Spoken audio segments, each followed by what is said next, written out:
Meine Damen und Herren, liebe Menschen in Europa, mein Name ist May Scarf. Im arabischen Raum war ich einem Millionenpublikum bekannt.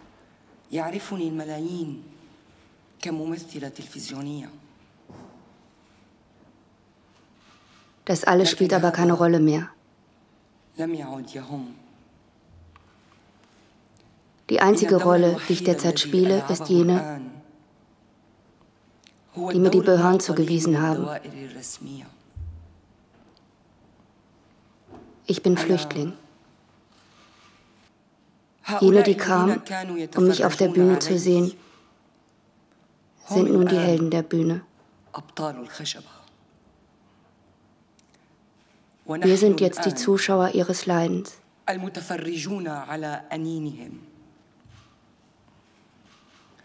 Die Rollen sind vertauscht. Die Straßen und Plätze wurden zur Bühne.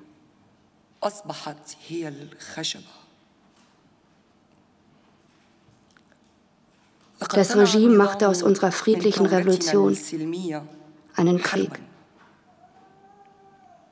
Stellen Sie sich vor, 1989 hätte die Regierung der DDR anders gehandelt.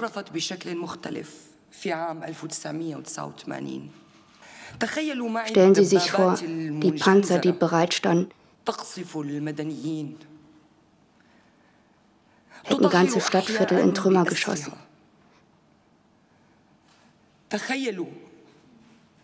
Stellen Sie sich vor, Moskau hätte sich für eine militärische Lösung entschieden.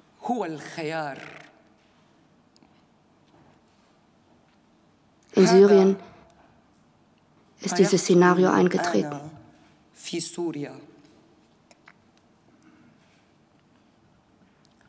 Ein Land, mein Land, wird zerstört, jeden Tag. Einem Sänger wurde der Kehlkopf aus dem Hals gerissen. Einem Karikaturisten wurden die Finger gebrochen.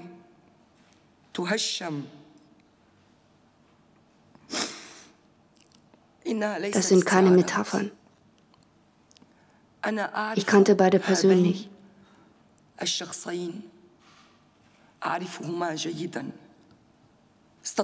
Ich selbst konnte in ein Nachbarland über die Berge fliehen, wie eine Kriminelle. Dann in ein anderes Land und noch ein anderes Land, bis ich hierher kam. Noch an dem Tag, an dem ich fliehen musste, war ich im Gefängnis. Der Polizist sagte mir ins Gesicht: Du bist nicht mehr wert als eine Kugel im Kopf. Und zwar nicht von uns, sondern von den Terroristen.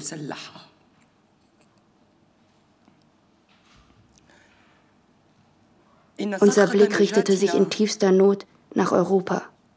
Wir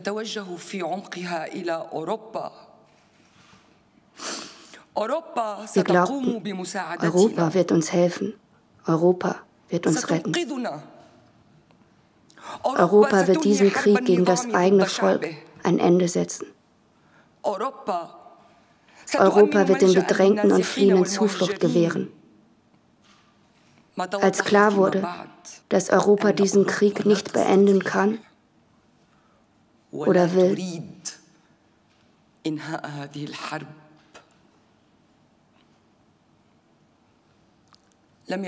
blieb als letzte Hoffnung die Flucht. Wir dachten, sie würden uns aufnehmen.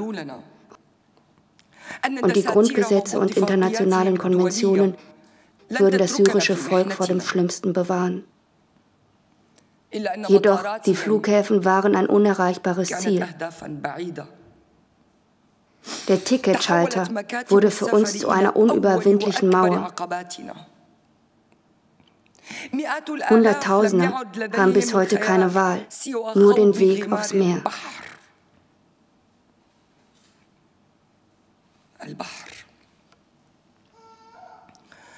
Glauben Sie mir, Die Syrer kennen das Mittelmeer seit Jahrtausenden.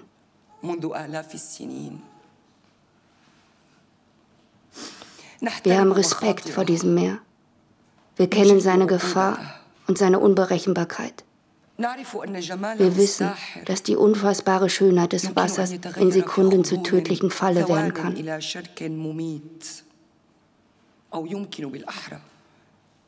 Aber jetzt wird das Mittelmeer als tödliche Falle gegen uns eingesetzt. Nachdem Europa den zivilisierten und sicheren Weg versperrt, stehen Hunderttausende vor der Wahl zwischen der Vernichtung durch Krieg und dem Ertränktwerden im Mittelmeer.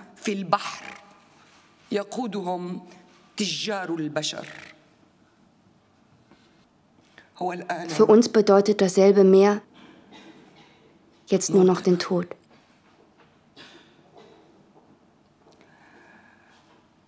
Wann haben Sie aufgehört, die Toten zu zählen?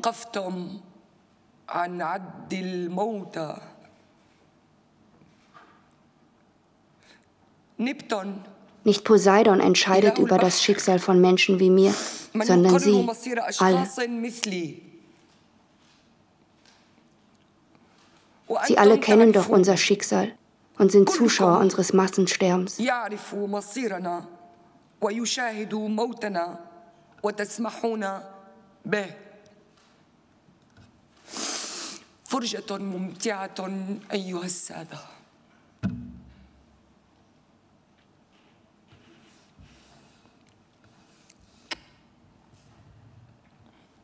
Vor genau 15 Jahren traten Politiker Ihres Landes mit Politikern anderer europäischer Staaten zusammen.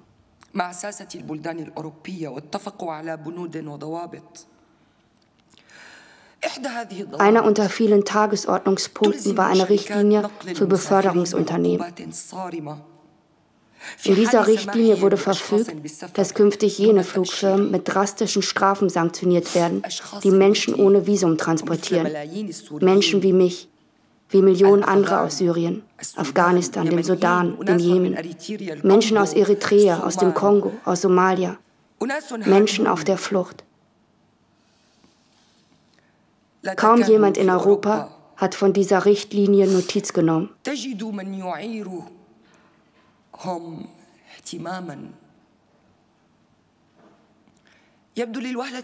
Sie klingt wie eine Verwaltungsvorschrift. Ein Stück Papier.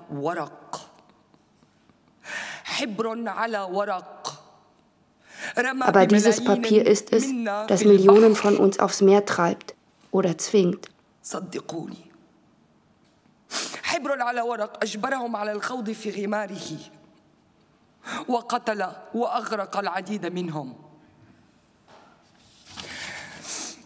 Ich bin unzähligen Menschen in Europa begegnet, für die Hilfe eine Selbstverständlichkeit ist.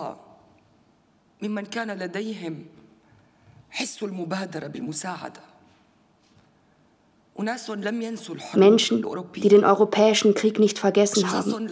Menschen, die noch an Humanität denken. Aber die Hilfe gilt jenen, die das Meer überwunden haben, die Glück hatten oder stark genug waren.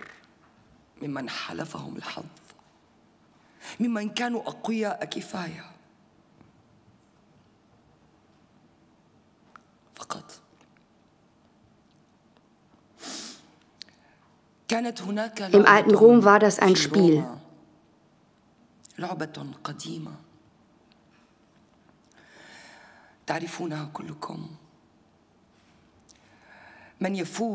Jene Sklaven, die den Kampf mit dem Löwen gewannen, gewannen mehr als nur das Spiel. Sie gewannen die Freiheit. Barbarisch, oder?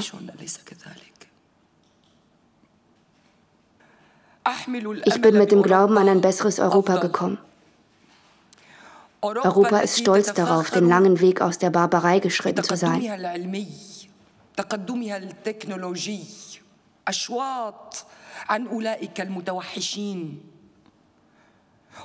Die unsterblichen Ideale der Aufklärung,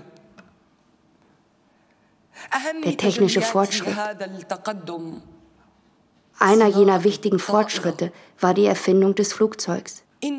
Sie stehlen ihn uns. Aber mit welchem Recht?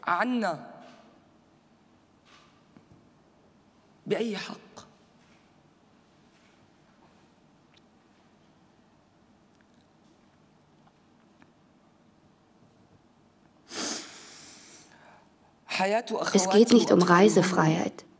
Es geht um Leben und Tod. Das Leben meiner Schwestern und ihrer Kinder. Das Leben unzähliger Menschen, die in Syrien aufstanden für ein Leben in Freiheit, wurde zerfetzt. Wenn sie nicht den Bomben des Regimes zum Opfer fielen, dann dem Meer.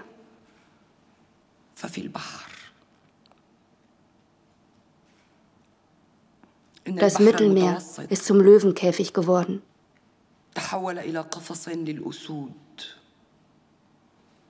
Die europäischen Kaiser haben es verfügt. Wollen die Bürger des neuen Roms, will die europäische Öffentlichkeit Zuschauer bleiben?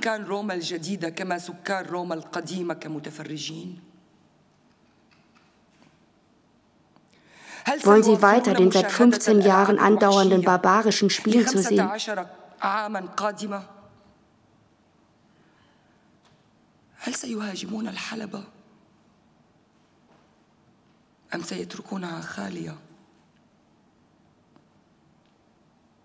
Der ungleiche Kampf im Kolosseum ist Niederspiel derer, die unten in der Arena stehen.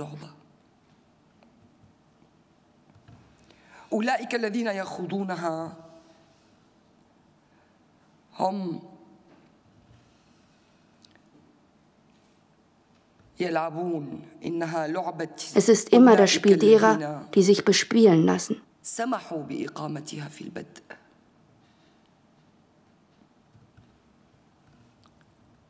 Ich fordere die Politiker in Europa auf, die Richtlinie 2001-51-EG zu annullieren. 2051 من قانون الاتحاد الأوروبي. أطالب سياسي أوروبا بسحب البند 2051 من قانون الاتحاد الأوروبي. لا بد أن يشطبوا هذا العار. Sie müssen diese Schande aus ihrem Recht streichen. Mit Gesetzen zu töten, ist das Werk von Feiglingen. Wir brauchen ihr Mitleid nicht. Entweder Europa beendet den Krieg in Syrien, dann gehen wir gerne zurück. Oder sie lassen uns in ihr Land. Wenn sie den Krieg nicht beenden können, dann lassen sie uns wenigstens in Würde ihren Kontinent betreten. Ich wende mich an die Menschen Europas. Zwingen Sie Ihre Politiker, die legale Einreise von Menschen in Not zu ermöglichen.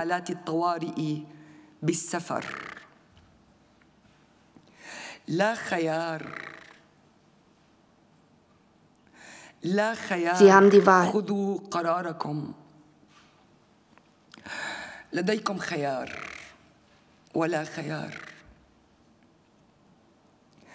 Zuschauer des Kolosseums zu sein oder zu denen zu gehören, die das Sterben beenden.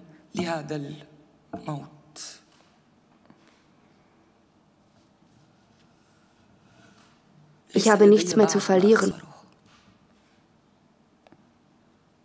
weil ich alles verloren habe. Nicht nur wegen des schrecklichen Krieges in meiner Heimat,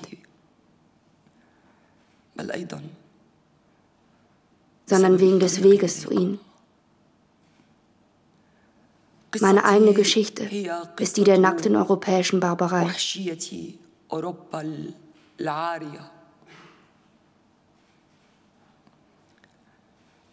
Ich bin keine Idiotin. Ich weiß, dass ein Umlenken Zeit braucht. Aber ich erwarte innerhalb der nächsten Tage ein deutliches Zeichen, dass die Politik bereit ist, das unmenschliche Gesetz zu ändern.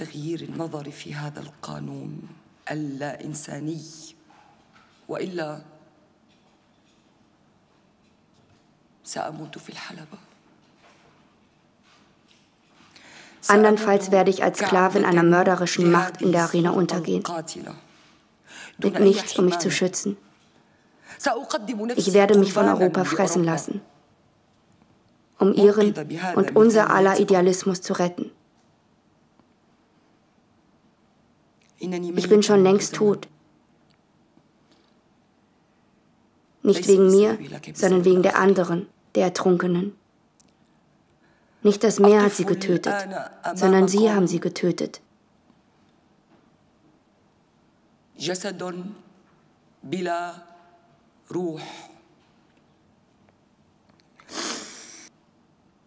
sind ihnen ausgeliefert. Wir sind Menschen ohne Rechte. Wir sind Menschen ohne Besitz. In Europa haben Tiere sehr weitgehende Rechte. Es wird sehr sorgsam geprüft, dass sie genug Platz haben, dass sie sich wohlfühlen, dass sie artgerecht gehalten werden.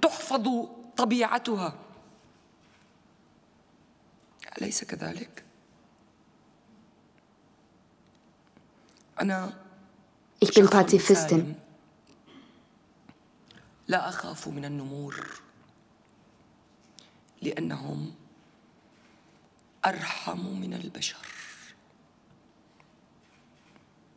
سأكون قرباناً لم تعد هذه اللعبة Dies hier ist nicht länger mein Spiel. Es ist ihres. لعبتكم Ihnen bleiben 8 Tage. 8 أيام